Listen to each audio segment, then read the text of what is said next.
this bond is selling at 1,250, so this bond sells at a premium, has an 11% coupon rate and 20-year maturity, can be called early at this price.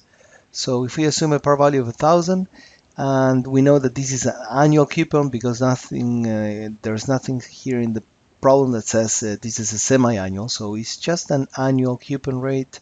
So the payment would be 11% times 1,000, which is a face value, so it pays $110 every year in interest. And the question is, what is the yield to maturity on this bond? So we go to Excel to try to find the yield, which will be the I over Y.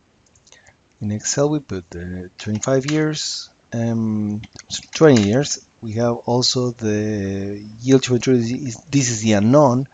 We know that the bond is selling for 1,250, and we also know that the coupon rate is about 11%, meaning 11 times 1,000, and then the face value is 1,000. So we solve for rate. The number of is 20. We find that the yield to maturity is 8.38, meaning if we buy today and this bond lasts 20 years, we will expect to make about 8.38% annual rate of return.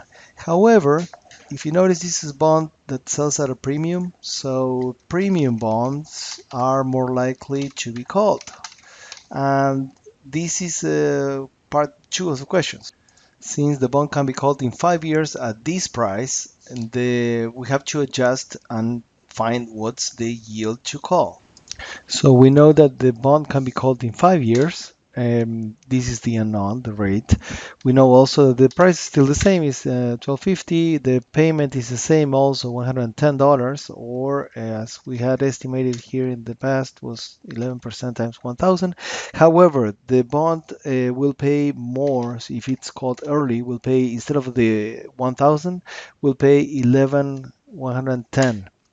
And we find that the yield to call for this bond is 685. And if the company were to call the bond, because it's a premium bond, it will be very likely it will be called. Therefore, any investor will earn the yield to call, not the yield to maturity. And that's part C of the question: is the company can refinance, reissue new bonds, pay this interest rate 6.85, and instead of paying the 11% that currently, when it was first issued, this bond was forced to pay.